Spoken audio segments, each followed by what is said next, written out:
Coming up on Windows Weekly, Leo's out, but Paul and Mary Jo are here to explain the Surface. And can anybody explain Windows 8 versus Windows RT like a Microsoft Store employee? And we'll talk Windows commercials and a whole lot more. Netcasts you love. From people you trust. This is TWiT. Bandwidth for Windows Weekly is provided by Cachefly at CACHEFLY.com. This is Windows Weekly, episode 283 with Paul Thurrott and Mary Jo Foley, recorded October 18th, 2012. Being ignored is good, or is it?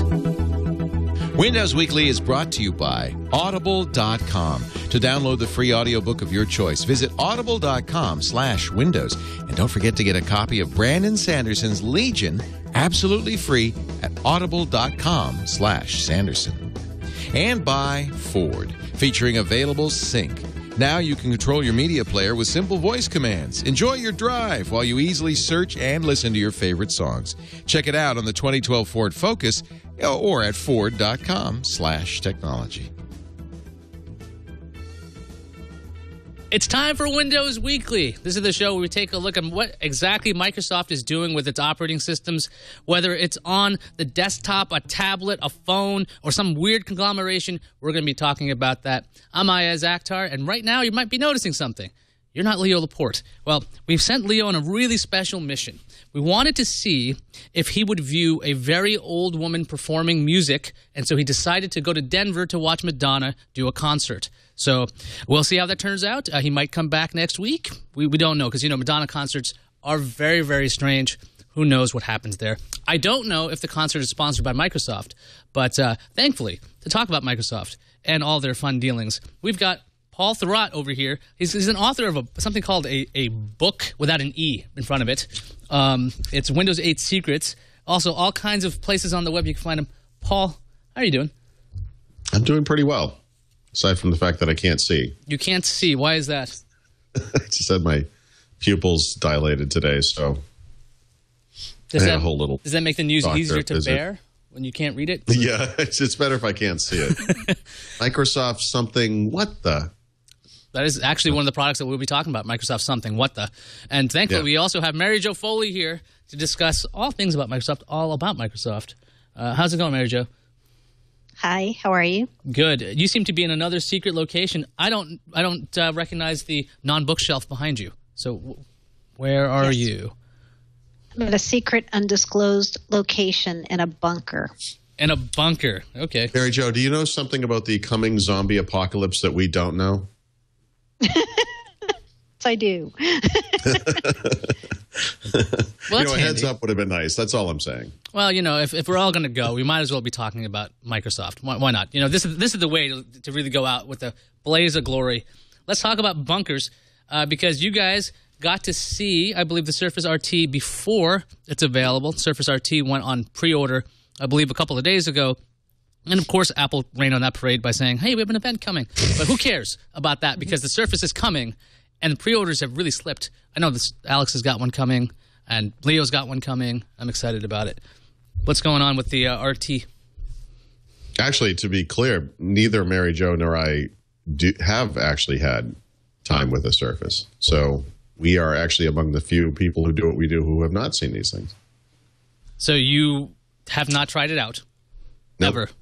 Nope. Did you guys order one? Are you expecting one or three? Yeah. No, one is definitely on the way. But honestly, you know, we've spent a lot of this year wondering why Microsoft was so vague about the Surface. And while there's certainly some excitement around it, I'm starting to wonder now if the vagueness wasn't deliberate, because it's one of those things where when you look into it too closely, you start to realize that there's some stuff missing there that maybe is kind of important, you know? And I think that the Surface overall is meant to be sort of an aspirational device, not just for consumers, but also for hardware makers to kind of look at the types, you know, the type of quality you can put into a device. But it also has that kind of Apple-style compromise, you know, in the same way that Apple doesn't put, you know, a USB port on an iPad or whatever. You know, there's some interesting missing features on the Surface that I think will be present on competing devices. And so I think people who see these Surface ads and get excited will go into a Best Buy or some other store. And maybe they walk out with a different device, simply because the RT version of Surface doesn't meet their needs or whatever. Now, the pricing was made available, obviously, because it's available for pre-order. $499 for a 32 gigabyte without a touch cover. And if you want to get one with a touch cover, $599. The 64 gigabyte model, $699, and that comes with a black touch cover. It doesn't appear on the site that you can actually customize what cover you get right away. It seems like there's only 3 options. Is there some kind of secret to this site that I don't know about? No, there's no secret. Nope, that's it. And apparently that, the 32 gigabyte one is now order shipment within 3 weeks because it is so low cost that apparently, I don't know how many machines Microsoft made of the 32 gigabyte, but it looks like it's going to take a long time to get one if you haven't ordered one already. Well, except we don't know whether we assume they're going to be in the Microsoft stores on October 26th, the brick and mortar stores and also the pop-ups. There's 34 pop-up stores. So we hear you can get them there starting October 26th. So what do we think about the if you pricing? Want to go to a store? The pricing seems pretty competitive with lots of other devices. It starts at 32 gigabytes of storage. A lot of people wondering how much space you actually have because there's actually an operating system in there. Yeah, 20 gigabytes roughly on a 32 gig machine. I actually think that it's too expensive, and I don't think it's actually very competitive on price. And I also think that it's done on purpose, that this is a little bone they threw to their PC maker partners, their hardware partners, because unless something has changed, and of course other companies are releasing their own prices for their own devices, but back in August, I had received some documentation about the prices for the third-party RT devices that were going to be coming out, and none of them were under $500. I mean, they were all $499 was the very cheapest one, and then they went up to, I want to say, I don't remember off the top of my head, maybe $899. That's an expensive little price range. I mean, that's, I don't think they should be as cheap as netbooks, but they need to be between ultrabooks and netbooks. This seems like an expensive price range to me. The other issue, and by the way, when you talk about how these things compare to other devices, I would just remind you that iPads and Android tablets have an incredible software and content ecosystem that backs those devices. Microsoft does not have that. They may have that someday, but the Surface device, as it goes on sale on October 26th, it's a big bet to take as a consumer that this thing, A, is going to take off, and B, that ecosystem around it will take off as well. So it's really not that straightforward. I really think they needed to price these things under the competition for the pricing to actually make sense. Mary Jo, what do you think about the pricing? I mean, I think it's a bit aggressive, actually. Do you really? Wow. You mean aggressive? You mean aggressive in terms of positive aggressive, or? No. I think $499 is an easier number to swallow when it comes to a tablet, because if they went $299, you would tick off all the OEMs. But if Microsoft's trying to say this is the premium model, they have to have somewhat of a premium cost, I think. Yeah, I agree. I actually, when I think of these devices, the Surface RT or the Surface Pro, I think of them as PCs. And, Microsoft doesn't want to call them PCs, but the fact that they're so dependent and built to be used with a keyboard. The keyboard, to me, was the selling point of this device. If these tablets didn't come with these magnetic keyboards, where you can buy them and add them on as an extra option, I would not even be looking at these. I wouldn't even consider them. Because for me, I just think if you take the keyboard away from the Surface RT or from the Surface Pro, it looks just like any other tablet. I don't see why you would go to Microsoft, who we don't really even know what their track record's going to be in terms of support and anything, because they've been building tablets or PCs. I think it is a big bet, and so I think the price was okay. If they came in really cheap, I would have thought it was really a cheap device. But I have not ordered any Surface device because I haven't been allowed to try one. I haven't held one, touched one, and I haven't read any independent reviews of any of them, so I'm not ready to spend $700 or $800 to get one of them yet. And to Paul's point about application support, the crazy thing is a lot of news has been coming out about other OEMs like Acer, I believe. They have Intel-based tablets coming out for $499 as well. You have the full suite of all of the old Windows software. It just seems like why would anybody, unless they were I don't know, miseducated about why would they pick a RT version when you could go with an 8 at the same price? So we'll have to see, right? Because, you know, the pre-release tablet that I have, it runs like a jet engine. It's got a loud fan, you know, whatever. But when I was in New Zealand and got to play with some of these tablets, you know, the one that really blew me away was an x86 device made by Acer and Acer Iconia. I think it was a W700. Beautiful, thin, just great-looking machine. And, yeah, I had the same reaction. You know, why would you take the chance? You know, a lot of people are saying, oh, you don't get it. You know, these things are really simple. They only run Metro apps. It's what people want, you know. Yeah, it's what they want until they go to their favorite website and it tells them they need to download some plugin and they can't.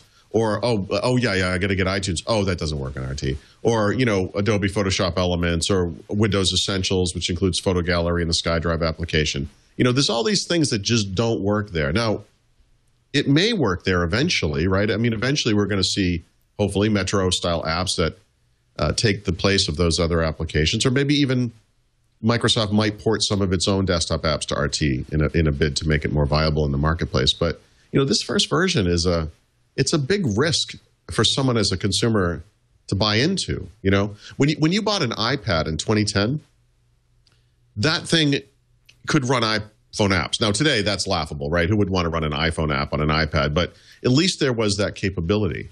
You know, you can't even run Windows Phone apps on this thing. So, I mean, you're literally starting from scratch.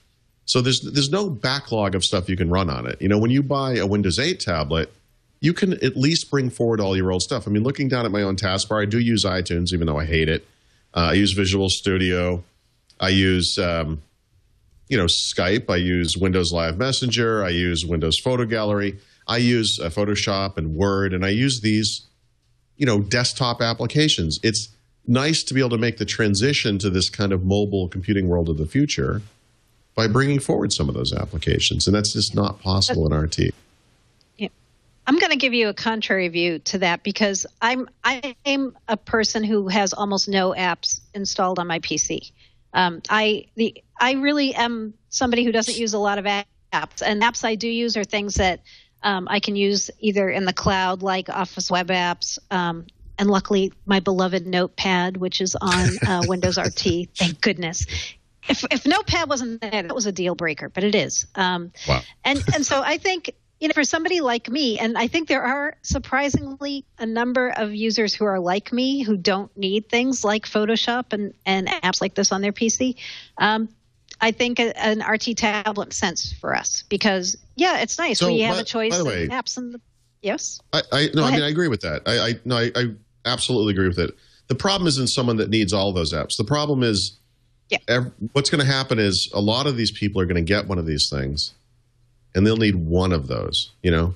It will be the thing that allows them to play a game on a website or, you know, something that you just can't anticipate where it just doesn't work, you know. It's a maturity of the platform issue. You know, eventually this won't be, hopefully it'll be next year, you know, hopefully it'll be 6 months from now. I don't know, you know, it's hard to say, but I just get, based on my email, you know, a lot of people have ordered these things and then you can tell from the questions they ask me that they have no idea what they just bought. They have no idea. Yep. So they say, I know it comes with Office, but I want to run Outlook, so I can just install that from my setup disk, right? Yikes. No, you can't. And it's amazing to me how much of that email I get. So, Paul, you seem to be of the mind that Microsoft is not educating the customer or consumer very well when it comes to Windows RT versus 8. We had a bit of a war of the words on Twitter about Microsoft not if you can't explain Windows, if you can't explain Windows RT. We had a joking exchange. Yes, hardly a war. It's more of it's like a food fight. If you can't explain Windows RT to normal people, what's the market for Windows RT? Again, I don't get this. So you're getting, it's like Windows, but it doesn't run Windows. But you know, or here's one for you.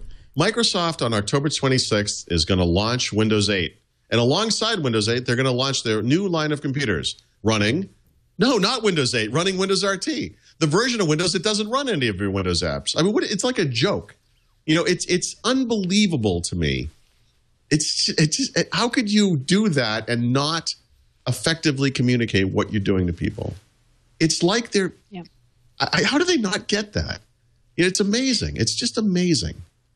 Is this just a name issue? Because they're calling it Windows. Go ahead, Mary Jo. I didn't mean to speak over you. Yeah, it's really not just a name issue, and it's to me one very interesting thing about this week. So on Monday, Microsoft invited a bunch of journalists to Redmond, go to Studio. I think it's called Studio B, where they make the Surface, right? So they let them tour around and write articles afterwards about it. If you look at the articles that were written, they're all about like the process of building the Surface. Like they show you the laser etching equipment and how they do testing and all that. They don't talk at all in these articles about Windows RT, and what they saw was the Surface RT, right? So Microsoft is entirely, I think, trying to blur the lines, and it's not going to be good when consumers realize this, but they're trying to blur the lines and say, Windows RT, it's just Windows 8, even though it's not called Windows 8. It's just another Windows 8 SKU. And I think this is going to backfire on them because they are trying to blur the lines and make it seem like it's just one big happy Windows 8 family when it really is not one. Don't get me wrong. Windows RT, the Metro part of this, the thing that is identical between Windows 8 and Windows RT, is obviously the future of this platform. It's an important thing for the future. But, but today, I mean, Windows RT is like Windows 8 with a lobotomy.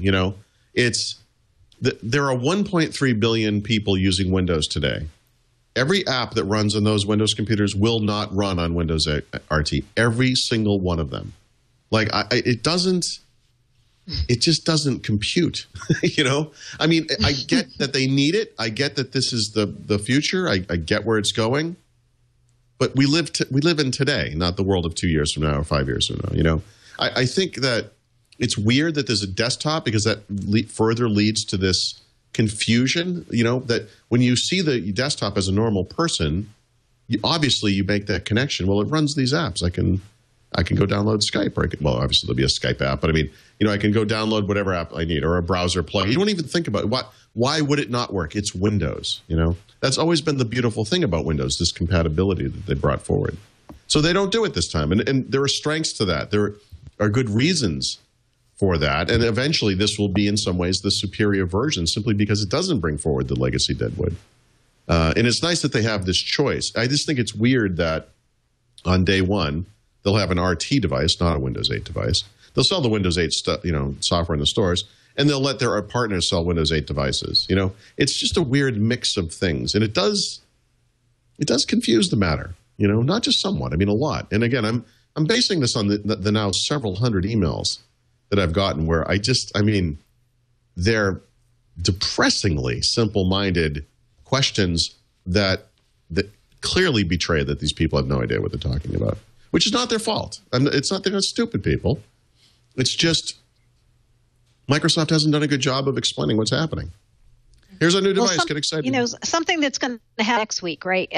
We think, because as we've said, Paul and I didn't go to this NDA thing on Monday in Redmond because we weren't invited. But I hear from my sources that everybody who went to that got a Surface RT to take home and review, and they can come out with the reviews next Tuesday, I hear. 23rd. It's all NDA. We're not supposed to know this or talk about it. But if this does happen, since we're not under NDA, if this does happen, maybe these reviews, I hope, will make it clearer to consumers when they read it what actually Windows RT is and what can work on these and what can't. Well, I mean, we should definitely go to the Surface page again because they have help me to choose, and it explains Windows RT versus Windows 8 right here. It's on Microsoft's page. This isn't clear to anybody. Okay, okay, fair enough. I'd like to choose Windows 8 RT. I'd like to choose Windows 8 Surface. So where do you click to buy that?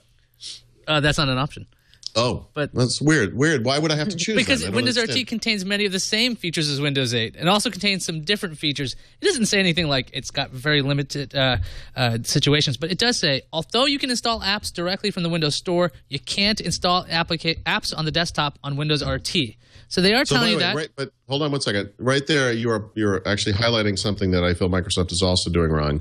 They're calling everything apps. You can install apps, but you can't install apps. right? You can install apps from the Windows Store. That suggests that apps from the Windows Store are like apps on the desktop, but they're not. Those are two completely different platforms. I call desktop apps applications because I want to very, very precise that there's a difference between these things. Today, as a Windows user, you can browse to any website that has downloadable software. You can download it and install it. If you have a Windows RT device, you cannot do that. You can't go into Best Buy. I was walking around, blind as a bat today, and I was looking at some software, and it was like Quicken and these photo editing apps that were in the store and all this stuff, and none of these things run on Windows RT.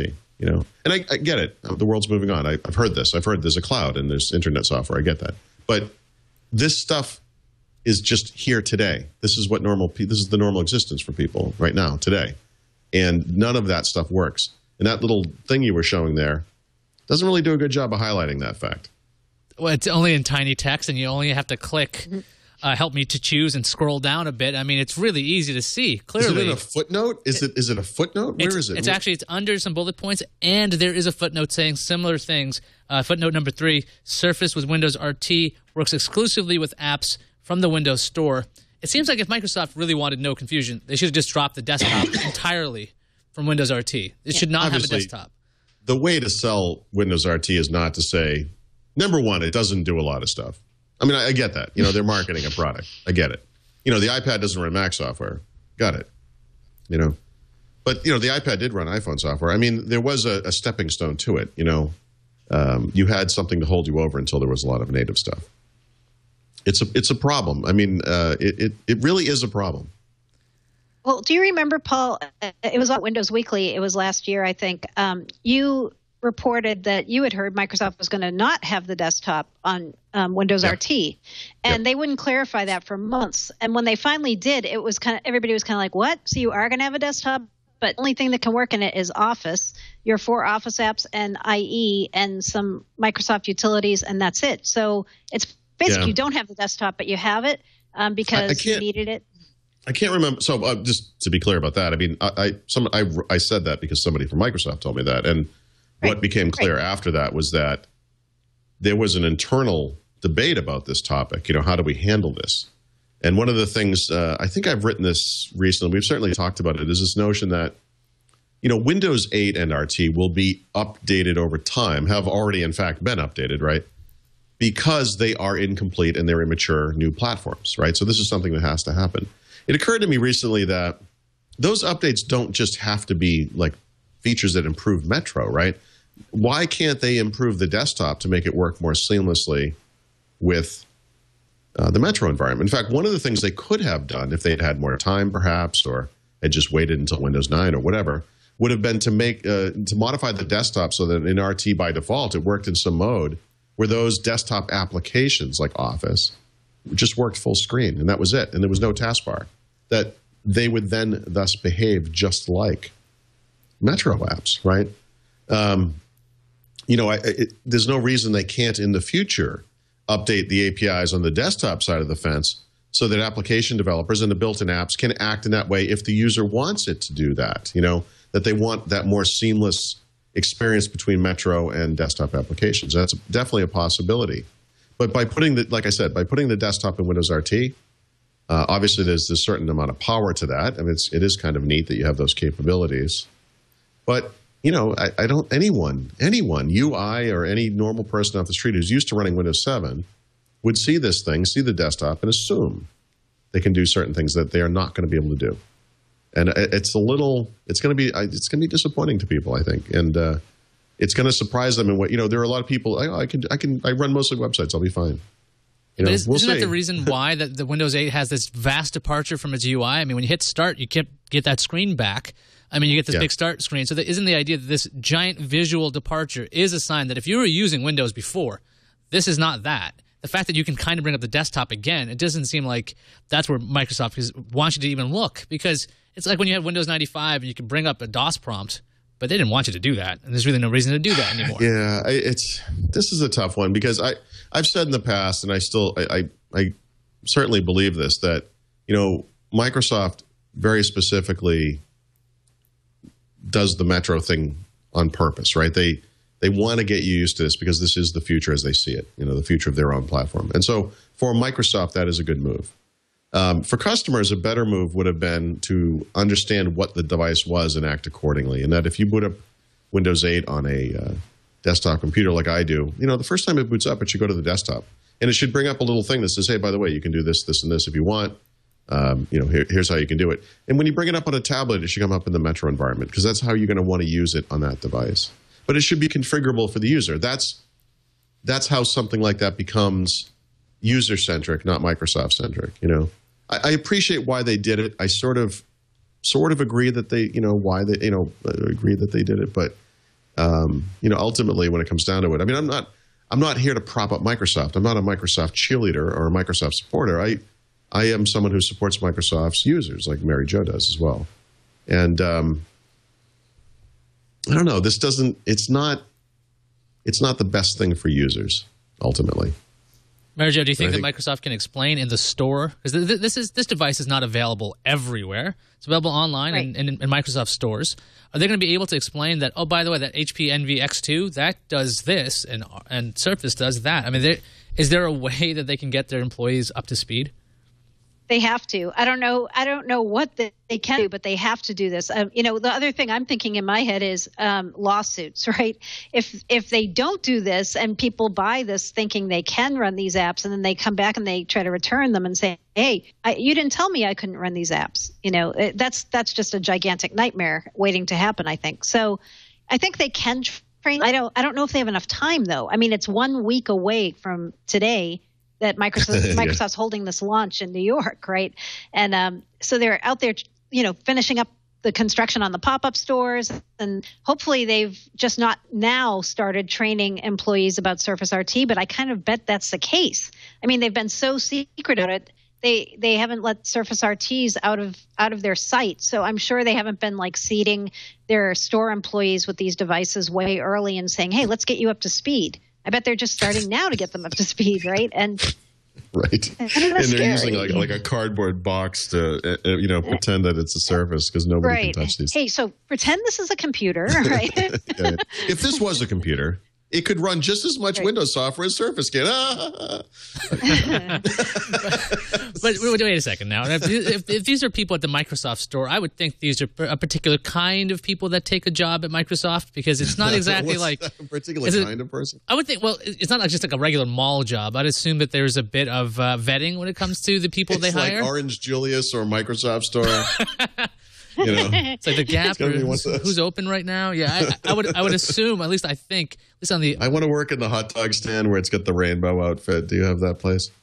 I would think that the Microsoft employees the Microsoft store might be a little bit better informed than somebody that would be at Best Buy, perhaps. I don't know. Maybe I'm being optimistic. I know that's a crazy thing on a Microsoft show, optimism. But before we, hey, even Stephen Elop said this week he was optimistic for the future. So he has to say that. It can only go up. Yeah, before we get to talk about Nokia, let's take a quick break and thank somebody for showing up out of nowhere. Here comes Leo Laporte. We're summoning him now from the Madonna concert. Let's see what's going on. Hello, Paul, Iyaz, Mary Jo Foley. Leo Laporte here. You thought you were rid of me, didn't you? Well, I'm back. I'm back, baby, to talk about Audible.com. Since I'm not here in person, I can't ask you, Paul, what your current Audible pick is, but I'm sure you'll be mentioning that to people. We have so many choices. It's always nice to hear what others are listening to. That's one of the things that's interesting about Audible. When Audible listeners get together, I've seen this happen so many times. They go, what do you like? What are you listening to? What do you like right now? Right now I'm listening to Cloud Atlas, which is a very interesting novel. The movie's coming out tomorrow, I think, right? And I thought, well, I'll listen to the movie. I like to listen to the book before I see the movie because I don't know. I just feel like the book has more detail. It's more elaborate. I guess the choice is, which do you want to be spoiled, the movie or the book? So I'm choosing to be spoiled for the movie, but to read the book first. And I don't know. I think when something's a book first, I like to read it first. Life of Pi is coming out. And can I please tell you, do not go see the movie unless you listen to Life of Pi. That's one of my favorite Audible books of all time. And I'm so glad I read the book before I saw the movie. Jan Martel wrote it, but Jeff Woodman does the most amazing job narrating this. Alex, do you have audio on? Okay. Because I could play you. One of the nice things about Audible is you can listen to samples of any book before you buy it. Life of Pi is so fantastic. And what's interesting, Jeff Woodman, he really acts out this character. The story is about a young boy who's stranded, marooned in a lifeboat with a tiger and a bunch of animals from the zoo. Here's a little bit of the audio. A sloth's hairs shelter an algae that is brown during the dry season and green during the wet season. Yeah. So the animal blends in with the surrounding moss and foliage and looks like a nest of white ants or of squirrels. Or to me, this is Pi's voice, you know, because it was how I heard it. So I wanted to read this. I'm glad I read this before or listened to it before I see the movie, because I'm a little worried about the movie. Cloud Atlas, same thing. So many great books. Watership Down, what a classic that was. The Alchemist, Paulo Coelho's incredible novel. So many great books, it's hard to choose. So here's the deal. I'm going to tell you how you can get 2 books. Free. Pick any book from audible.com. My pick, Life of Pi, Cloud Atlas. I'm sure Paul will have some thriller. He loves those thrillers. He loves history, too. He's turned me on some great books. Pick that book. Any book. You can get it for free by going to audible.com/windows. You're going to sign up for the gold account. That's a book a month, a credit a month, and most books are a credit. And your first month's free. That means the first credit is free, and the book is yours to keep. Cancel at any time, pay nothing if you choose, and you get to keep the book no matter what. So a great introduction. Now, even if you're already an Audible member, or even if not, I've got another free, it's a novella for you that I've just downloaded and I can't wait to listen to from Brandon Sanderson. It's called Legion. Let me play a little bit of this for you from Oliver Wyman. My name is Stephen Leeds, and I am perfectly sane. My hallucinations, however, are all quite mad. I love that first sentence. That's the first sentence of the novella. This is free for a limited time only. Share it with a friend. Do anything you want. It's audible.com/Sanderson. Audible.com/Sanderson. Your free book is waiting for you. 2 free books, really. Pick your book and get the free offer at audible.com/windows. That's the usual offer, and this special one, just limited time. Audible.com/Sanderson. And you can send that to friends. You can tweet it, whatever. Turn people on. It's not a full length. It's 2 hours and 8 minutes. But I think that's a great introduction to Audible. And Oliver Wyman's a great reader. Audible.com/Windows. We thank Audible so much for their support of Windows Weekly. Back to you guys.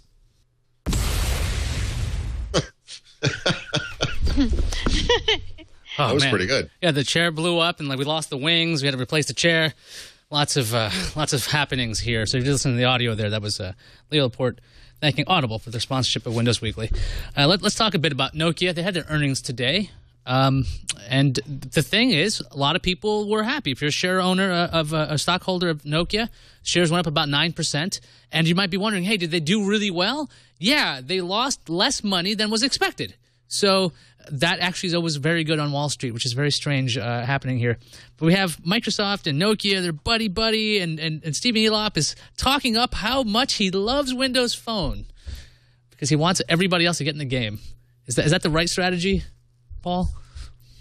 You know, the thing Elop said today, to me that was the most telling and the most surprising was, I guess it was on the earnings call after they announced earnings, that he said, if Microsoft does do its own phone, we think this is going to be great for the Windows Phone ecosystem because it'll just bring more attention to it. I know. He did. He said that. And I think the opposite is going to happen, right? It's like if Microsoft ends up doing their own phone, which they've never completely denied, by the way, I think this will be it for Nokia. I mean, I don't see how this will be good for Nokia. It'll be terrible I'll take for this them. one step further and say, him saying that, I think Microsoft's making their own Windows Phone. That's what I took away from that one. Why would he ever say that? What a crazy person thing to say. Well, and a couple weeks ago, they asked him, do you think Microsoft's going to make its own phone? And what he said then was, I've never heard that, and I don't think that's the plan. So this week he's saying, Yeah, if they do, though, it'll be great for us. So that's you ever seen the something has changed. movie Downfall when it's like the fall of Nazi Germany and Hitler's in his bunker and he's trying to move armies around that don't even exist anymore? That's Stephen Elop, right there.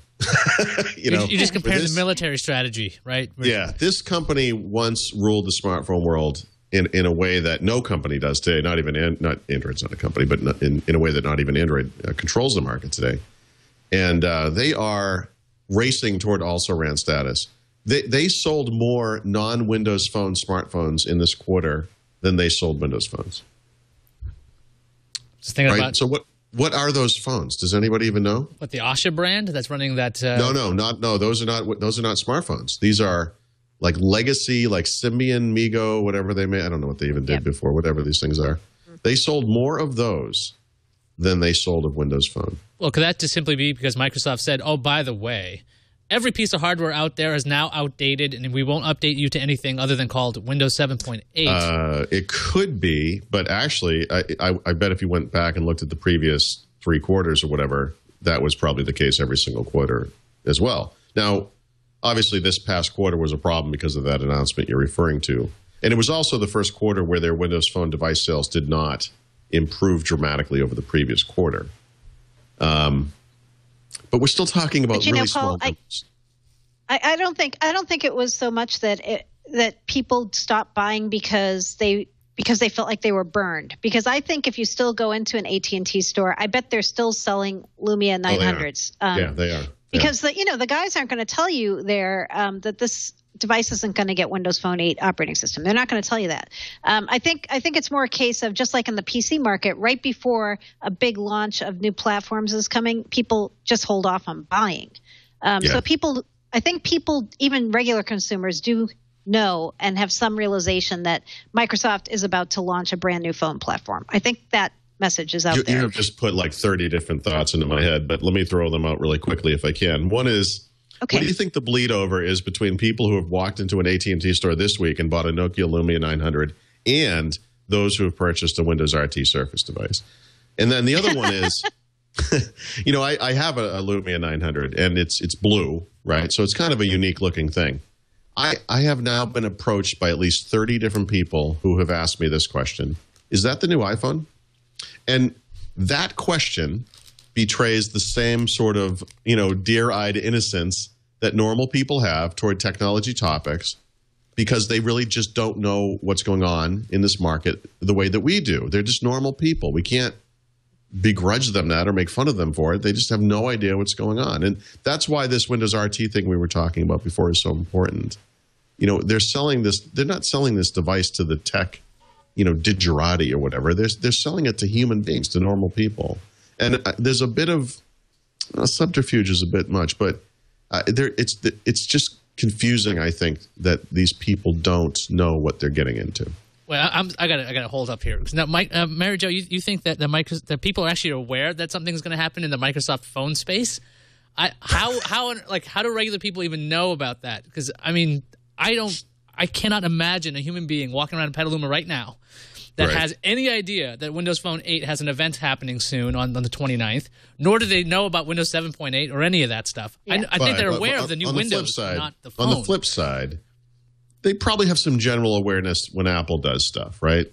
Because Apple does a good job of marketing both explicitly and implicitly. Because let's face it, the media works hand in hand with these guys, helping them do it. I mean, there's been an endless series of hype articles about an iPad mini that may or may not be happening until now we know it is happening. But, they don't even have to announce something and people will write about it.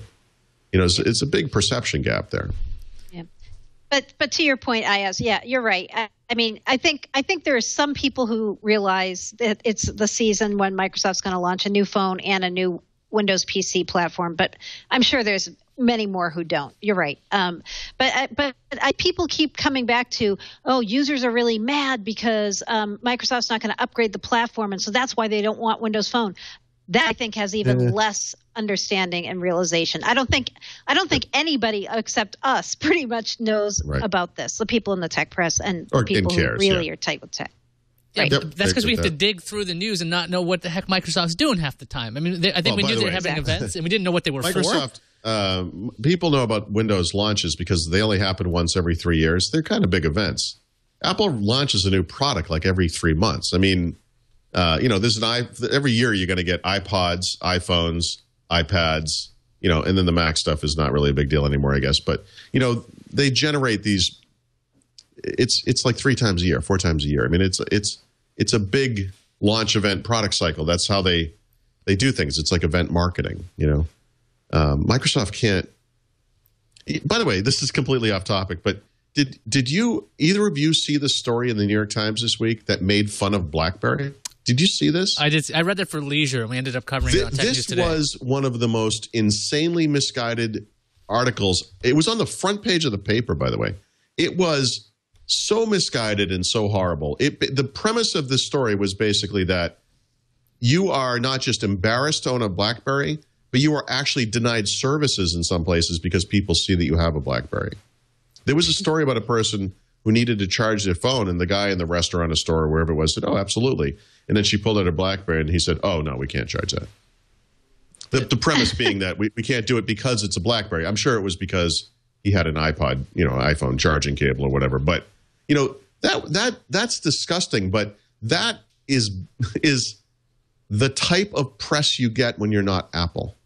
You know what I mean? Like, we should be happy on the Windows side that we haven't been blasted like that by the Wall Street Journal or the New York Times. We're just being ignored. I mean, it can actually get worse from here. You could be outright just humiliated on the front page of the New York Times for no reason whatsoever. Crazy. Well, wait a second. Now, that we had to be on the map to be marginalized, right? That's what happened to RIM. Is Windows Phone small enough that it's just not large enough to make fun of? Because people are like, what's that thing? With the Nokia? No. I don't even know what that is. It'd probably get like 3 views. Okay. Well, I will say this. The Maps app works fine on Windows Phone. It's just a thought. If you actually want to get something done or go someplace, it does work. It's a good thing that Microsoft's got the 29th to itself to talk all about Windows Phone, except now they don't. Except really. Google didn't want to do that. Apparently, they're holding an Android event on the 29th. That was just announced today. They said the playground is open. I guess, what do you guys think about effectively Google stealing Microsoft's thunder? And then, should we do some wild speculation? Let's do both. Okay. Yeah. I mean, I think it's interesting that Google's worried enough about Microsoft to do an event on the 29th. I mean, if you really think they totally don't matter, I mean, you'd pick a different date, I would think. So, yeah, that's one thing. And then so they're supposed to talk about Google Now there, right? Isn't that what everybody's saying? That personal assistant thing that knows in advance what you want to do, which is kind of creepy.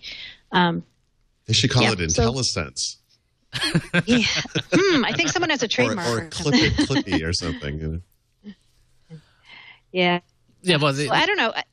Maybe it'll be good. Well, the rumors were Android 4.2 and a whole line of Nexus devices, because there's been that rumored LG device that's been effectively reviewed already. It doesn't even exist yet. The phone that looks exactly like the current phone. Yes.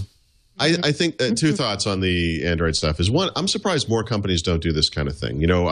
Bearing down on this October 26th launch date for Windows 8 and Windows RT, Apple was set to have some event in late October, and I was thinking, man, Apple is just antagonistic enough to pick that day. And by the way, had they, I think they might have buried Microsoft if they had done it. It's cruel, but these companies compete with each other. Why wouldn't you do what you could do? I mean, imagine if you got the entire tech press, to go to you on the day that your competitor was launching their product. I mean, it's pretty beautiful when you think about it.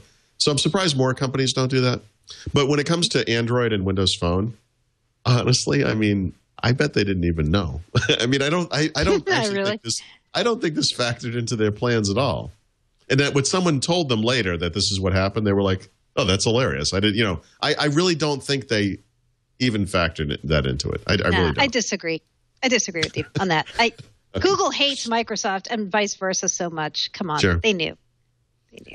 I mean, even when Microsoft put up the Surface for pre-order, I think 2 hours later, Apple's like, "Oh, by the way, we're having a thing on the 23rd," and that was what a lot of the news was about, and not about the pre-orders. Strangely enough, and Google's done this before, where they came up with their Maps press event when Apple was going to change iOS 6. Yep. Big things like this. But Google, I don't think Google needs to do this. They're just kind of like needling or like it's effectively what's the, I think it was like I want this to be like basketball. You know, when it's like Larry Bird versus Magic Johnson, these guys were talking trash to each other. You know, they were always going at it. And why wouldn't these companies be like this? I think I've compared them in the past to, you know, those movies where Godzilla and King Kong are just going at it in some crazy Japanese movie. You know, those things are excellent. I love to watch big companies fight. You know, it's like sport. This isn't like wait. This isn't Godzilla versus King Kong right now. In the mobile field, it's Godzilla versus one of the little humans who's running away. Because pretty much. This isn't even close. It's so. Unnecessary to kill the little human that's running away. They have their tiles and they're trying to get to safety, and then crushed. Sure. It's really mean spirited. I think. Come on, we are the 3%. We are the 3%. I don't even know if we're 3% anymore. If you count Windows Mobile.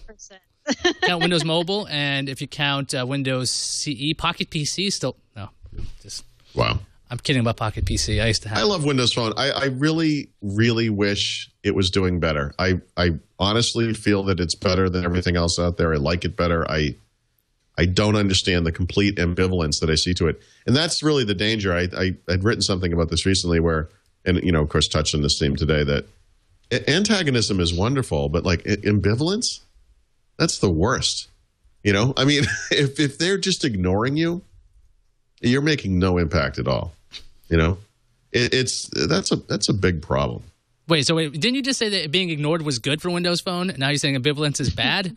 I am nothing but hypocritical, Iyaz. Okay, just checking. That's what you're looking for. I'm fact checking this. You should. You're right, like the mediator at a debate. You could call me Candy. That's me today. That's a presidential debate joke. If you didn't watch that, folks. You could call me Candy anyway. I just don't think I'll respond. I think the record, if you looked at the transcript, Iyaz, what you would see is... We did call it. Google putting their press event on the same day was an act of terror. It was. It wasn't. Redmond is terrified. A hilarious act of terror.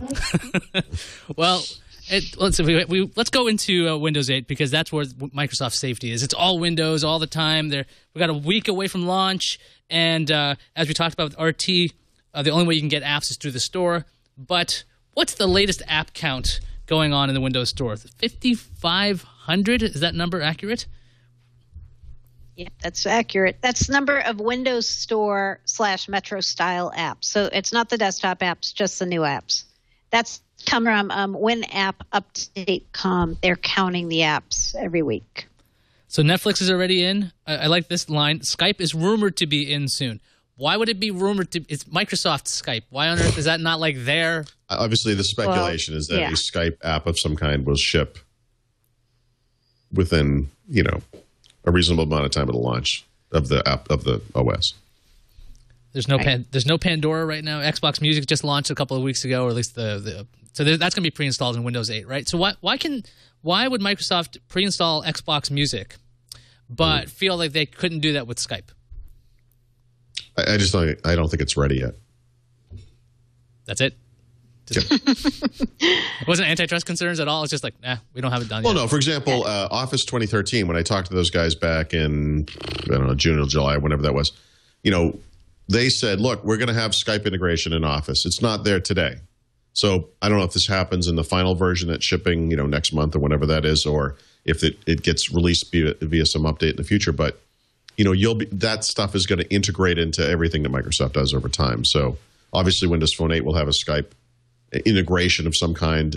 Windows 8 will through a Skype app. The Xbox will through an app. And, this stuff will happen. It's just why it happens so slow, I don't know. But it is happening. Now, all these... And, when we say... we should also point out, because I've seen a few people misreport this too. So when we say Xbox Music is in Windows 8, we mean there's an app, right? I've seen people saying it's baked into the operating system. No, it's not. Exactly. No, it's not baked in anything. And same with all these things like Office, right? Office for RT. Yeah. It's not in the OS. It's just Microsoft is putting those apps. Yeah.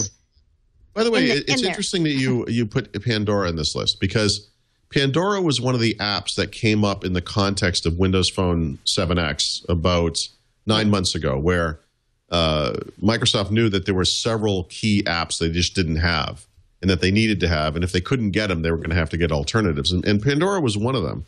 And as part, we had leaked some marketing materials that Microsoft had around Windows Phone, very early this year. And part of that was like, the amount of money they were going to spend doing this and that. And part of it was this app initiative that this is all expired now, but it was through the middle of 2012. They were going to help to develop either the exact app, like in this case Pandora, or if Pandora wouldn't do it, third-party apps that could match the functionality would work with the Pandora network. And there are, if you use Windows Phone, you know that there are Pandora apps for Windows Phone, but not an official Pandora app like you would get on iPhone or on Android. And so it's interesting. I wonder, and you're saying that there is going to be no official Pandora app on Windows 8 either. Is that right? I don't believe there is. And a lot of people were asking just what you said. Why? I mean, on the phone, you understand why they weren't going to do an app, right? Because Windows Phone is only 3%, and why should they? But on Windows 8, things like Pandora, I kept thinking, like, why aren't they going to do one? I mean, there's 1 billion Windows users on the planet, right? But I think maybe the reason some of these apps aren't coming out, and we're just finding this out now, is because Microsoft is doing apps that are directly head-to-head competitive, right? So if you're Pandora, why would you do your own app if Xbox Music is going to basically do what you do already? Why would you? I mean, you could say users want choice. Microsoft has for many years has had things like this in Windows, right? There were older versions of Windows Media Player that had it on, it was really a store for other services, right, that you could connect to through the player that never really took off in any appreciable way. And, today there are still people that use Windows Media Player, of course, but, if Pandora had made an app that worked within that, I'm sure people would have used that. And if Pandora doesn't, I don't believe they actually have do they have an app for Windows today, or is it just a website thing? I'm not even sure if they have an app. They don't have a client. They have an HTML5 web browser. I mean, web page, that is. And they only have apps for like iOS and Android, but they do not have a desktop client. That's something that Pandora you can get them, and they're effectively just single session browsers, single site browsers. This is actually another problem with Windows RT/Windows 8, because one of the nice things about the desktop environment in Windows 7 and Windows 8 is that you can pin web application shortcuts to the taskbar, and they act like individual applications. They have their own window frame, and in Windows 7, they have kind of a color scheme and everything. You can pin sites to the start screen in Windows 8 or Windows RT using the Metro version of IE, but they always run within IE. They're not really the same, And so it would have been possible otherwise to have, you could pin Pandora, and you would basically have what amounts to a Pandora web app sitting on your start menu, except that they don't do it that way, Folks in the chat room are going crazy. They're saying there's a Pandora app in the store right now in Windows 8. Is it from Pandora? Oh, okay. Is there? Yeah, that's a good question. Is it from Pandora? That's the real question, because a lot of people have apps that are not official. Let's look. We're going to search for that. And the other thing is, though, but while you guys are looking, for Pandora to not be in that field is crazy. To cede control entirely to Microsoft on a platform that's so well established, they should go in there, even if they're going to get crushed by Xbox Music. Go out there so people can find you at least. Because if you don't give them an option, if you don't let the users have an option, then you're just shooting yourself in the foot. You got to go out there. And we found if this is a Pandora. No, it's not. It's just a third-party app. I mean, Pandora releases APIs, so anyone can write a Pandora client. So people have done that on Windows Phone, and now someone, and in the future, I know more people will write those clients for Windows 8. So, it's nice. That's nice that it's there. But obviously, an official Pandora app would be preferable, generally speaking, right? I mean, than a third-party app. But at least, you can certainly do that, too. Okay, so let's find out about... But still no Facebook. But no Facebook app still, right? And no, so I think that will happen, but as in Windows Phone, you get Facebook functionality through integration, in this case with the People app. So you can view timelines, and it integrates with other online services, but if all you care about is Facebook, you could just configure that app to show you Facebook stuff. You can comment and post and, do your own things. It works a lot like it does on the phone, really. The same basic functionality. Yeah, I bet there will be a Facebook. Except, Facebook's pretty well integrated into Windows Phone itself, and all the sharing functions in Windows 8 itself. So do you really need one of those? Do you need an actual dedicated application, especially after Facebook broke out all its applications on iOS? They have Messenger, Camera, Facebook itself. I mean, is that really? No, I mean, you get Skype integration in messaging. Sorry, Skype. Actually, you do, but you get Facebook chat integration in the messaging app in Windows 8, and then you get the other stuff through the People app. So I don't know. It's not a question of need. It's more of want, I guess. I mean, I would say on Windows Phone, as good as the built-in stuff is, you actually kind of still do need the Facebook app because there are some things you just can't do through the built-in functionality. There's a couple things you need the app for.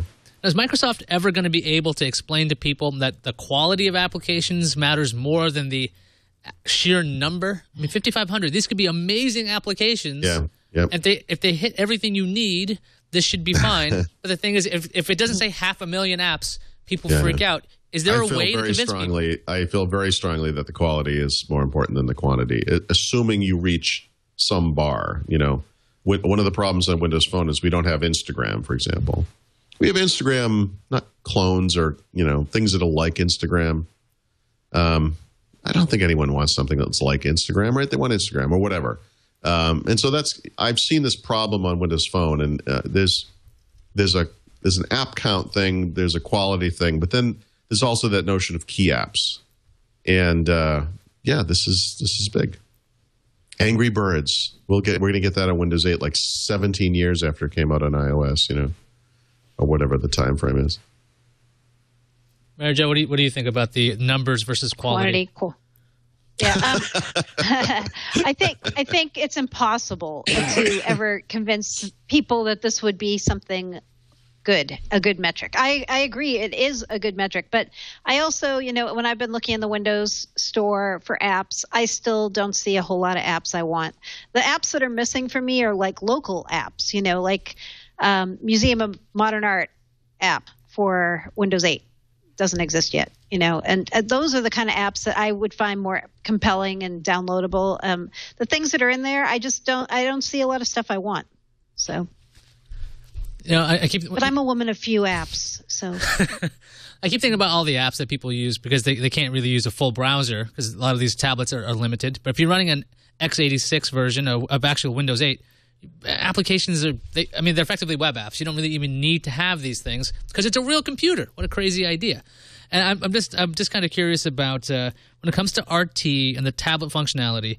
I mean, will people even care about? I'm going to go way back. Will people even care about the fact that you can't put software in there? Do people even know what to do with computers without internet anymore? I mean, right? Because I've had to explain to people, oh yeah, if you're offline, you can still do something with that. This is one of the defining quandaries of my life because before there was an internet, as we now know it and think of it, I spent hours and hours on computers every single day. I did all kinds of stuff on computers. I cannot tell you what one of those things was, but I do wonder about that sometimes. Like what it's like. This is like a lost skill. Using a computer offline it's a problem. It is interesting. It's like we type all the time now, so we can't write anymore. I had to write a check today at the doctor, and it hurts my hand. By the time I get to the place where I sign my name, I'm done. Yeah, I mean, one of the first things I'll do with or without internet connection is open up a browser. It's like that's not always going to work when you're offline, goofball. Yeah. Well, let's talk about brand awareness. Because Microsoft's letting their commercials fly. They're everywhere. Windows 8 commercials, Surface commercials. Which one do we have queued up, Mr. Gumble? We have the Surface ad, the Surface movement. Can we please play the audio on this? Because this is phenomenal. This is it's like an episode of Glee. It is. If you listen to the audio right now, your audio is fine. That clicking sound is part of the ad.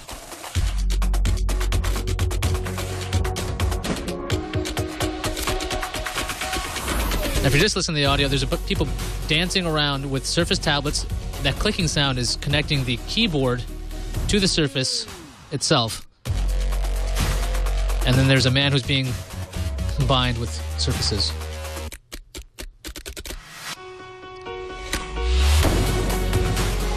And then old people are made to kiss because that's what the Surface does. It brings people together, young and old, dancers or not, especially by the water, because Surface is waterproof.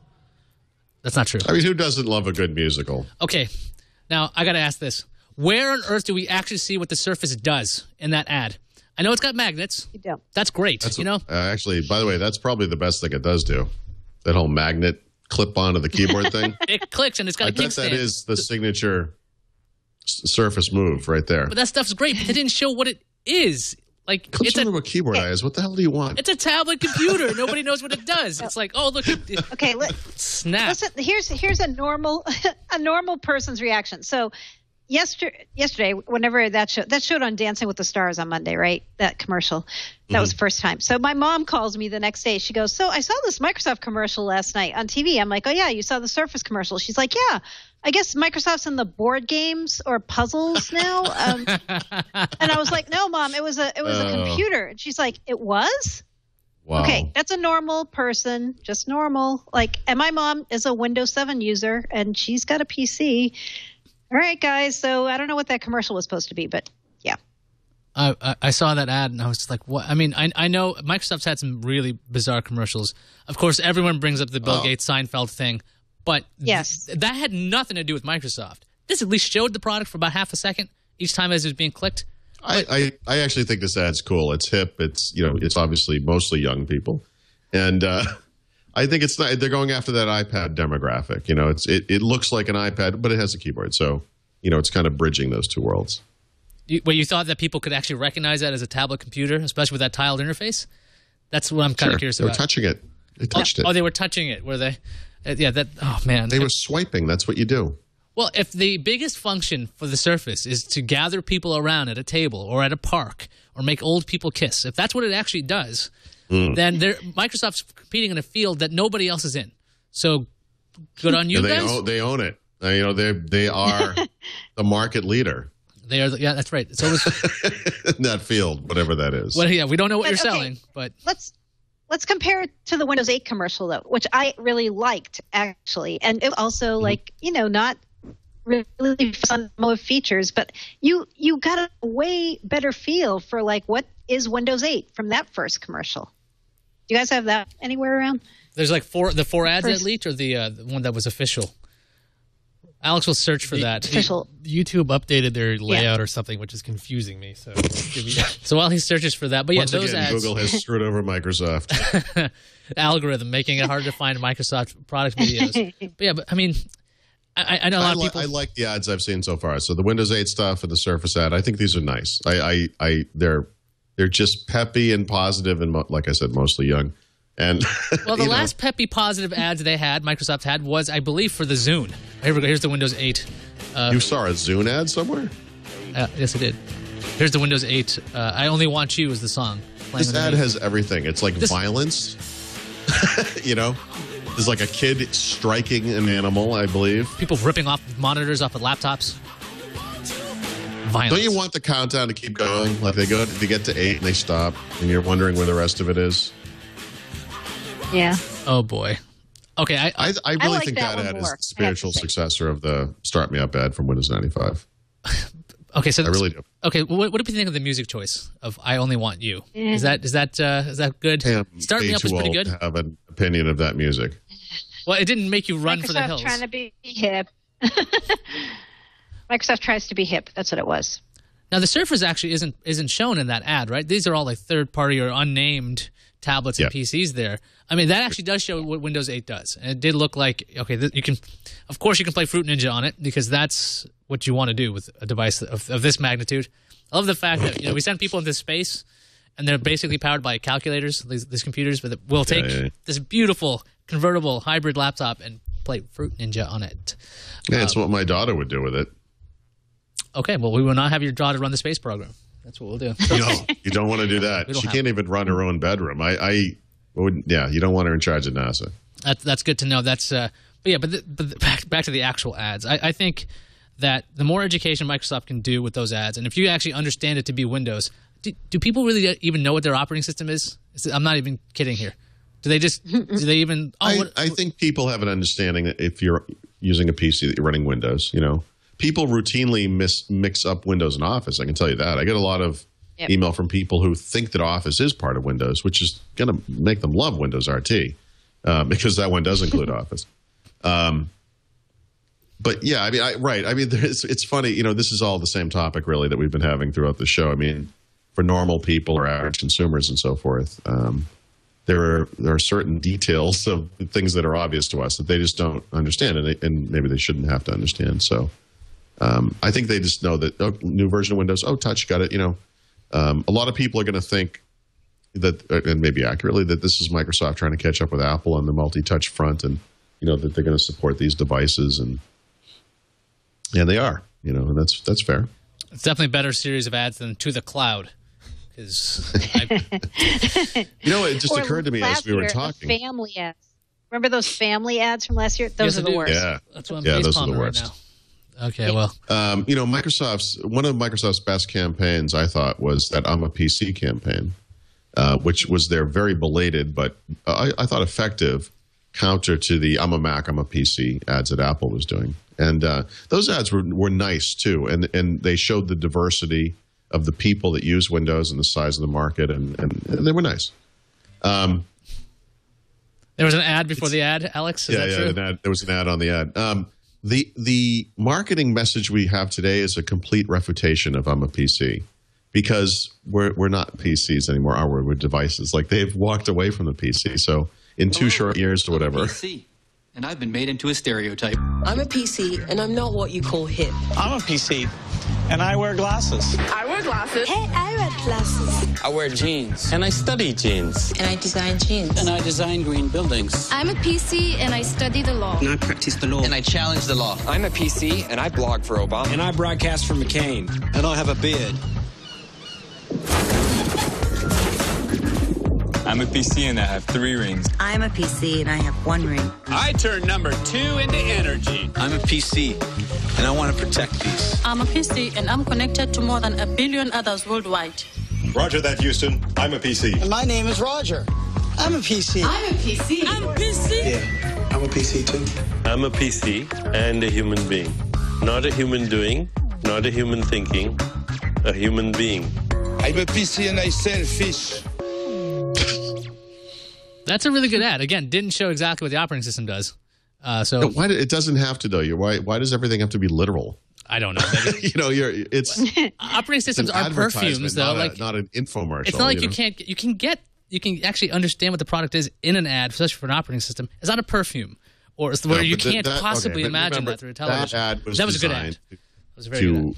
refute years of Apple ads. It was designed to make people understand they don't have to be embarrassed because they use a PC. It was important that they did that. It took them way too long to do it, but at least they finally did it. But it's funny now because we're walking away from the PC, right? I mean, Microsoft is not saying I'm a PC anymore. Microsoft is saying everything but PC. Well, they say Windows, Windows, Windows. And new for Windows. Devices. Wait, these are devices. IE 10 is coming for Windows 7? I thought that was never happening. What's going on? I thought it was just that's going to be for Windows 8. There's a preview that's coming up next month. I'm going to move away from the commercials because we've got enough ads to discuss. So what's going on with IE 10 on Windows 7? Yeah. So Microsoft last year was doing preview builds, test builds of IE 10 for Windows 7 alongside the test builds of IE 10 for Windows 8. Then in June, they did a test build, and after that, they just stopped talking. They wouldn't say what was going on. Was the product continuing? No more test builds. And then suddenly this week, we get a blog post saying, oh, yeah, guess what? We're going to have another test build of IE 10 for Windows 7. It's coming out in mid-November. So we've had a year and a half of silence and no explanation about why they went quiet. No timing about when the final will come out. But at least all the people who keep asking, the product is alive. And it's coming. It's on life support. It's coming. It's on, I don't think it's on life support. But it's going to be the preview that comes out in November isn't going to just be a developer build. It's going to have the full UI. So it's going to be a real browser when it comes out. So you can try it out as IE 10 and work like on Windows 7. And IE also hit the Xbox. I know it's been out for a bit, but the Xbox dashboard update rolled out. Mm-hmm. And started rolling out, yeah. It started rolling out. I believe the public beta has been available since July, so some of the features have been there. But I've read that certain apps have been deprecated. There's no more Twitter or Facebook app because they want you to use IE. Have you guys heard about this? I just saw that. I'm going to have to go look to see if that's true. But I can't imagine that anyone would want to use IE rather than an app. I mean, the reason mobile apps are so successful is because they create this little immersive experience, you know.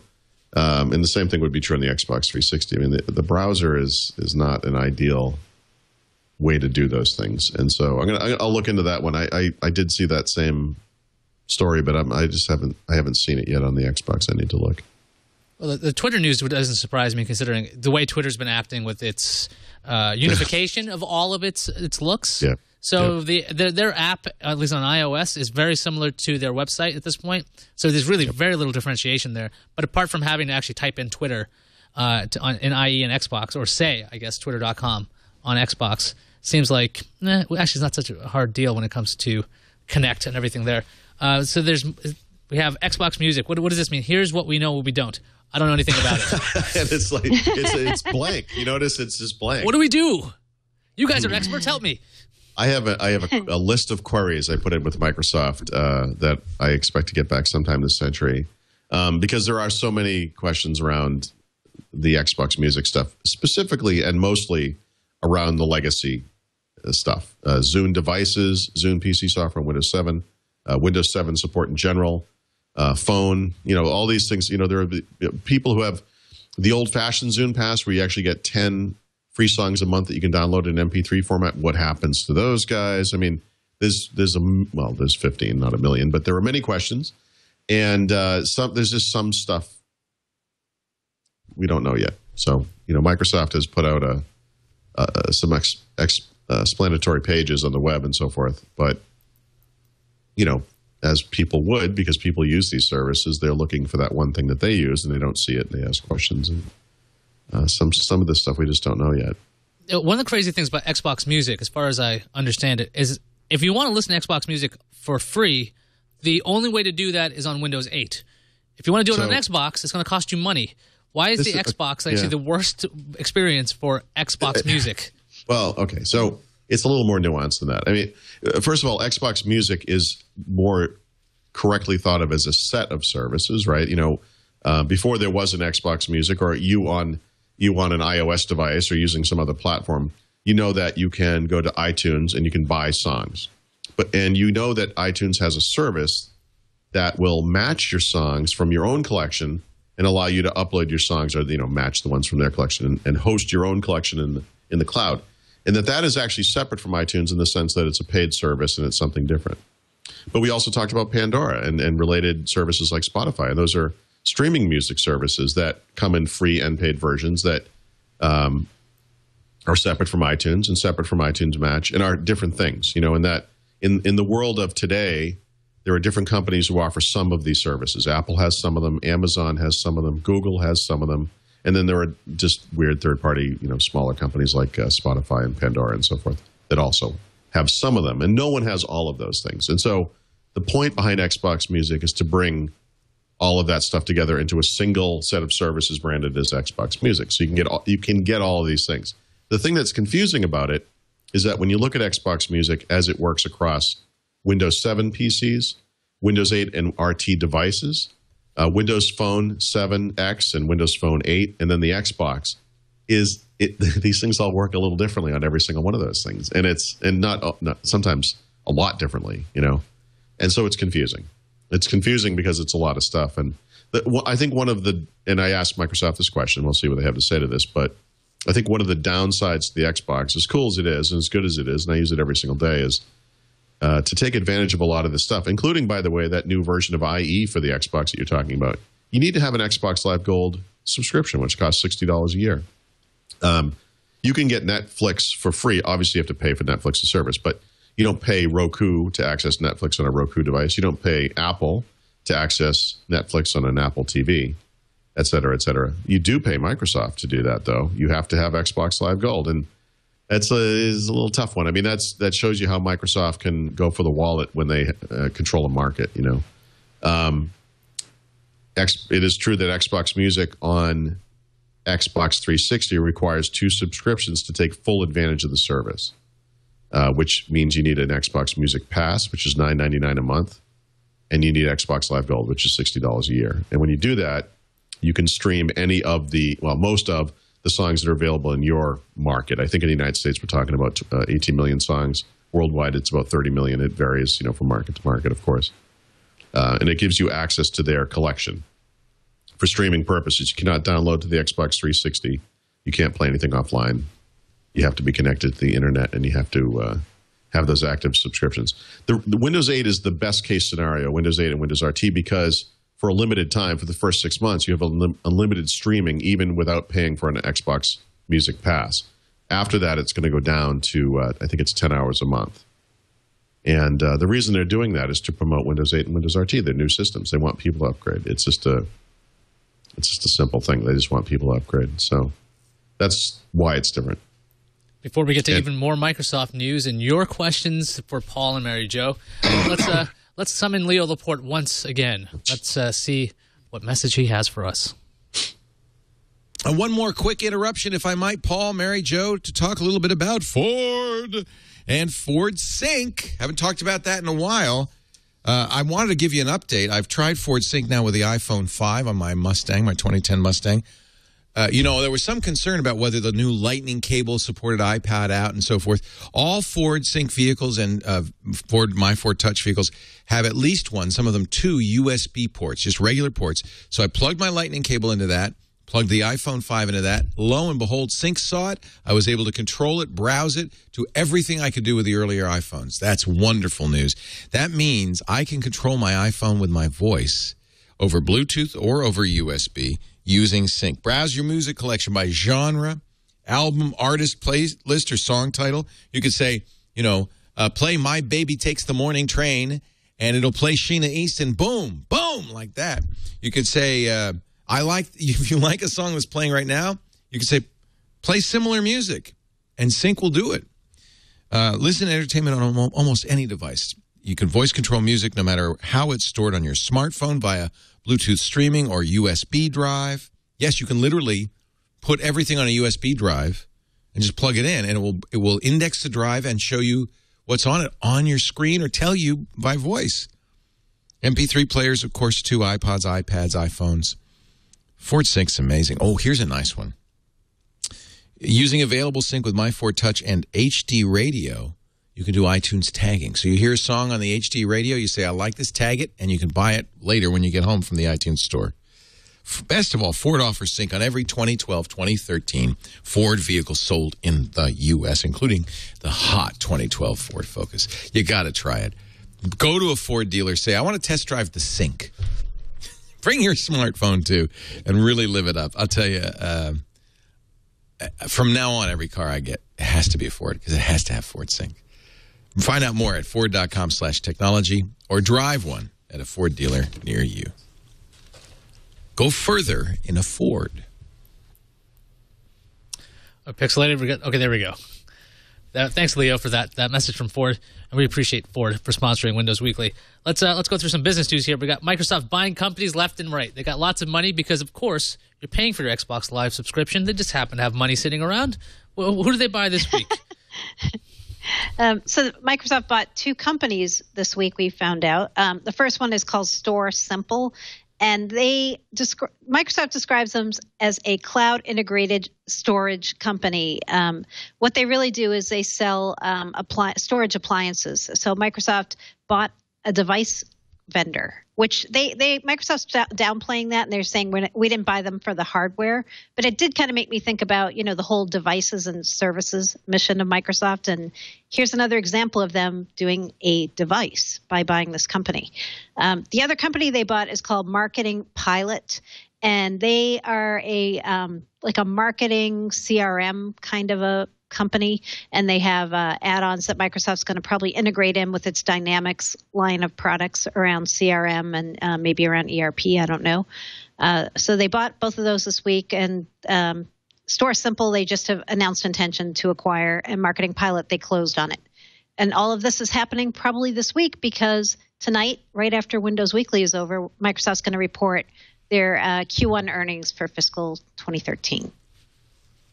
So, do you think these companies will continue to exist for a bit, or will Microsoft just take them apart and use them for their engineers? I think they mostly want to just integrate what they have in with what Microsoft has. It's not a case like when they bought Skype and they let it run as an independent entity. I don't think either of these are going to just stay separate divisions or separate business units. Okay, so it's time for some listener questions and answers. I asked folks on Twitter this morning if they had questions for Paul or Mary Jo or both, and so I've got some questions here. I'm just trying to find. So let's see here. They asked, which Surface did you order? I guess capacity and touch cover. I didn't buy either because I want to try it first. What a crazy idea. Mary Jo wants to actually try something. Well, okay, but yeah, I know. I need to. I'm going to have to review this thing. So I ordered the low end version because I want to see what it's like in a constrained storage environment. I got the one with the cover because I want to, and I also got the type cover. So I wanted to experience both the what are they calling it? The touch cover and the type cover. And I know from past experience with Windows tablets that you can expand the memory through some form of SD-based expansion. So someone told me you could get up to 64 gigabytes of additional storage for content. You can't install apps to this, but you can install, or rather place content on there like music and videos and so forth. So I actually don't think the 32 gig version will be much of a problem from a capacity standpoint. Do you guys? One of the questions was, what do you think the price of the Surface Pro will be in light of the Surface RT numbers? Mary Jo's going to have to take this one. I'm betting over $1,000 for Surface Pro. Is that the fully loaded one you're thinking, or you think the base price? I think the base price. And think about this though. Maybe the base price will be just under $1,000 because. Microsoft said when they were giving us kind of guidance around this, it's like we're going to price it where Ultrabooks are, and Ultrabooks are up there, right? The other one, you could look at the Samsung Series 7 tablet, the way it sells today, and she's right. It's $949 to start at Newegg. It goes up to $1,200. And that tablet is a piece of crap. It's really bad. But regardless of that. Obviously, the Surface one will probably be decent. I'm hoping, or had hoped that it would be cheaper than that, but I think she might have a point. $999 seems like where it's going to be, and we get into that discussion again where it's expensive. It's expensive for that kind of thing. We got like a joke question here: will RT run viruses? Well, no. That's actually the one side benefit of cutting out desktop compatibility is. That most of those traditional, or probably all of those traditional PC viruses cannot run because those things cannot execute in Windows RT. So no. A question about Nokia. Did Nokia fail Microsoft, or did Microsoft fail Nokia? These two companies deserve each other. Wow. That's pretty mean. That's a tough one. I don't know. I mean, one thing I've had to really adjust to over the years is I always feel like things should move more quickly, and it's been very interesting. Windows 8 in particular, Windows Phone in particular. Windows Phone, to me, obviously it's a new platform. Microsoft is very proud of the way they got into the market very quickly. They're making this major changeover to this new architecture. I'm sure if you talk to those guys, I think the thing that the Windows Phone team is probably the most proud of is how quickly they move. And yet I look at it and I think, I don't know, they're not really moving quickly enough. And, Nokia, it's the same thing. They'll not brag, but they're proud of how quickly they got to market and how quickly they did this, that, and the other thing. And, I look at this and I think, here we are.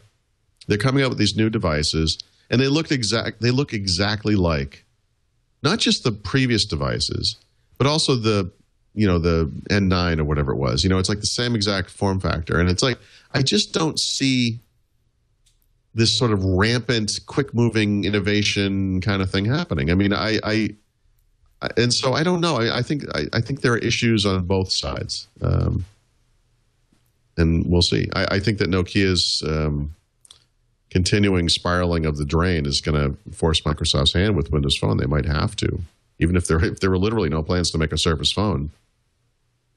That could be changing. This is not looking good to me. Along that line, somebody asked, is there any big surprise coming from Windows Phone 8? Because right now Microsoft has not let anybody see that. Anytime you see a Windows Phone 8 device, you only see like the front screen, and then Joe Belfiore comes out and he hides everything. So you guys have any ideas for what the big surprise will be, if there is any? I hope there is one, because if there isn't, boy, it's going to really make developers mad who've been waiting for the SDK. I think one thing, I mean, the SDK is one big thing, but that's not why they're holding it back, right? The SDK is supposed to be out on the 29th also for everybody. I don't know what it is.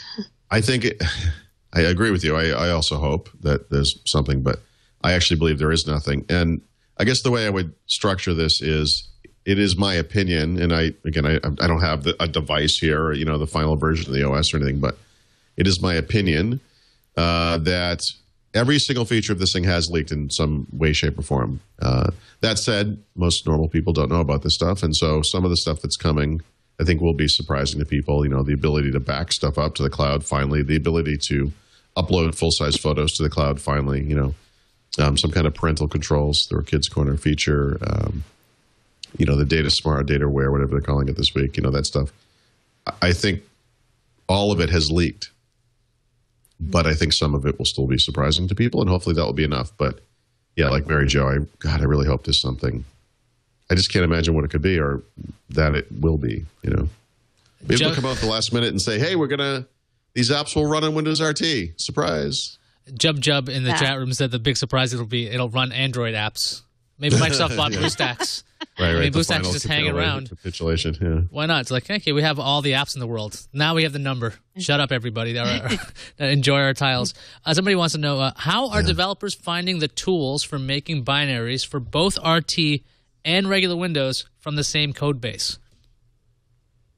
Oh, I don't know anything about that. I mean, I think the tricky bit for developers is if you're writing a standard app, if you're writing a feed reader or whatever, something like that, there's not a lot of testing that has to go on, right? If assuming the Visual Studio tools give you those capabilities to just cross-compile across x86, x64, and ARM, you don't really have to worry about it too much. But there's a class of applications and games that where you really need to have the devices to do effective testing before you can put that thing in the marketplace, and that's the trick. I mean, I wouldn't feel safe as a game developer releasing anything other than the most casual of games right now for ARM, because how could you know how it was going to work? It's not just the tools, it's the access to the hardware. One of the things that really hasn't come up a lot and is worth mentioning, by the way, is that part of the point behind Windows RT is for the underlying hardware to be somewhat standardized. You'll see that across all of these Windows RT devices that are coming out, not just the Surface, but the competing devices, where it's the same exact chipsets, the same exact memory allotments, the same exact storage allotments. They're very, very similar. They're much more similar to each other than PCs are to each other. And that will help. But, we'll see how that changes going forward. But my understanding is it's a pretty straightforward process, other than the fact that you need the hardware to do that testing for some of the more extreme applications and, of course, games. The next question is from me. I'm asking, shall we move to the picks section of our program? Wow. What do you say? That's all we have for questions? That's all we have? Yeah, well, wait a second now. Those are the good questions. Oh, I see. That's not all we have, technically. Did somebody ask if they could run their desktop applications on Windows RT? They're certain. Maybe that was in your email. But for picks, what is the tip of the week this week? Oh, I'm sorry. We're moving on. So let me look. Trying to. Let's point attention. Wait, let's call more attention to this. Hang on. More attention. More attention. We're going to switch topics. Oh, are we still doing the podcast? Oh, yeah, podcast. Sorry, I was nodding off there. Paul, I've got a question for you, Paul. Yes, sir. It's like the voice of God. Will our TriCaster run on the Windows RT desktop? Unless it is a Metro-style app, no. No, it will not. Metro style. Remember, we could just make it like flat. Metro, what's that? Let's just flatten everything on the TriCaster. That way it'll look like it runs on... Anyway, what if you wanted to learn Windows Server 2012? Could you do that for free? Yeah, this is cool. So there's a site called Microsoft Virtual Academy that has all kinds of training, but they have a bunch of free training for Windows Server 2012. And it's actually expanding over time. But the first time I looked at this, I think there were 4 or 5 courses, and now I think there's 7 or 8. And they're actually pretty amazing. They're full video courses with downloadable PDFs. You take a quiz and you see how much you learn and all that. These are really, really nice. And if you're looking to learn more about Windows Server 2012, especially people who maybe were, home server type people before, and now they're looking at Essentials 2012, which is part of the Windows Server 2012 family. Obviously, there's some more complex stuff going on there, and this is just an awesome free resource. So definitely check it out. I think it's just MicrosoftVirtualAcademy.com. So after dumping on the amount of apps available for Windows 8 and RT, I have picked one. You have picked the software pick of the week, and it's for Windows 8 and RT?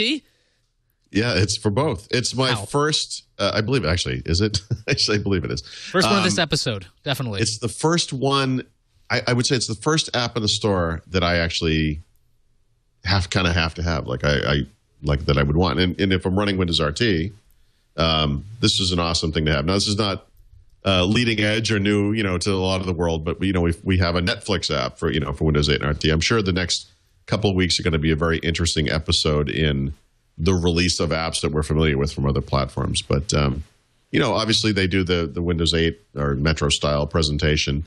Very nice job. It's good captioning and all the stuff you would want. So if you're familiar with Netflix on iPad or if you use the web version on Windows or whatever, basically the same thing. But nice app, nicely done for Metro. So, and I think a good guide to the types of things we can expect to see over the next couple of weeks.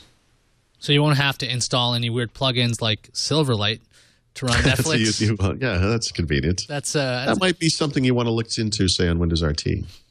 That seems handy. What is our enterprise pick of the week, Mary Jo?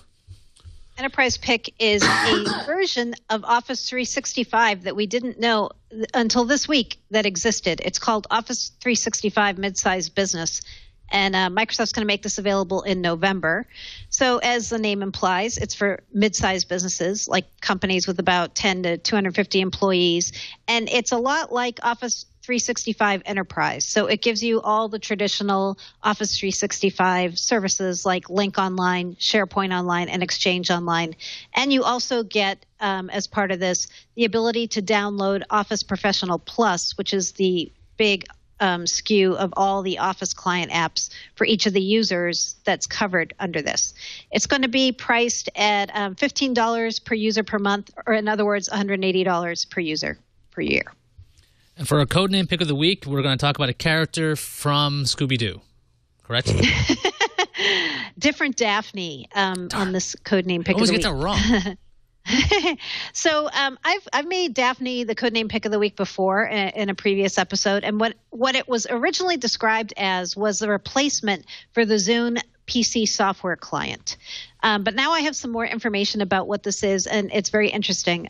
This is from one of my contacts who helped me with the codename. Originally, we thought Daphne was going to be exactly like the Zune PC software, that it was going to be how you bought your music and managed it, basically like iTunes, right? But it turns out it's not going to be like that. Supposedly all Daphne is going to do is let you sync your music, photos, and manage apps and do firmware updates. But it's not going to be the way you buy the music. And that makes sense now that we know about Xbox Music. That's going to be how you buy your music. And hopefully there's going to be the Windows 7 version of Xbox Music, whether that's a web client or some kind of local client, coming soon. We don't really know when that's going to come either. But Daphne is only going to be the thing that lets you sync your music, your photos, and do the firmware updates. Because a lot of things are going to be happening over the air with Windows Phone 8 as far as updates. And also, it's not as imperative to have something exactly like the Zune client that exists today. And the source said to me, the bottom line is apps like iTunes are a vestige of a previous era. Vestiges of a previous era. Who said that? The person who tipped me about Daphne. Apps like iTunes are a vestige. Of the all right, fair enough. Sure. I like it. I think it says we're moving to a new way of getting our music, right? Consuming it, managing it, syncing it. I think we've reached the end of our Microsoft therapy session for today's episode of Windows Weekly. Kind of did feel like Does everybody feel awful? Like we're gonna get through this one together, right? Yeah. Well, I'll hold hands. If you had, right there, we're holding hands. There we go. Anyway, exactly. So before we go, let's plug lots of things. Paul, where can people find you online or offline? Well, they can find me offline in Dedham, but online I am at winsupersite.com, and on Twitter I am at Thurrott, which is THURROTTQ9, etc. And it's hard to spell, very hard to spell. And I was going to ask, people want to know, how are your eyes doing right now by the end of this session? I don't know. Can you see it? Can you see? Are they better? I can't see myself, so I don't know. Zoom in all the. It's better. It's not blurry. Look into Paul's eyes. Oh, yeah. You will go to winsupersite.com. You will go to winsupersite.com. Yeah, that's a significant improvement. How about you, Mary Jo? Where can people find your great works? It was like a Dracula shot, where you just kind of stare. The original Dracula. Well, I think we have the art. Like Hypnotoad. We have our thumbnail for today right there, I think. Yeah. Yes. Next week, we'll look up Paul's nose. I like where we're going with this. Anyway, Mary Jo, where can people find your great works? Allaboutmicrosoft.com is my blog. And on Twitter, I'm Mary Jo Foley. Very easy to spell. All one word, Mary, M-A-R-Y-J-O-F-O-L-E-Y. No Q's, no Z's. No R's. Next week, we're going to be recording Windows Weekly at a different time. We're going to do it at 4 p.m. Eastern, which is 1 p.m. Pacific, because we're going to be at the Windows 8 launch all day. And so we're going to go over to the CNET podcast studio. They're letting us borrow their studio, and we're going to tape from there. And then right after that, we're going to go to our Tweet Up, which is open to anybody who's in New York City that day who wants to come with us and hang out and talk about Windows. Social Bar and Grill in New York, which is in Times Square. Starting 8, ending around 10:30. Okay, so lots of... And then after that... There's more. There is more, right? Because what is it, the Times Square Microsoft store, the pop-up store, is going to be open. I think it's the only one in the country, right? It is. For like Midnight Madness type stuff. So we're going to do the comic, the insult dog thing, and like make fun of people in line. And Mary Jo's I'm gonna hopefully get her to drink a little bit and buy a Surface tablet, and we'll see how that goes. Well, I think that's going to be quite the event next week. Next week, finally, Windows 8 is official. All heck's going to break loose. I think there's going to be Surfaces being bought, all kinds of madness, and Leo Laporte will be back next week. So thanks everybody for joining us, and you'll see the rest of us next week.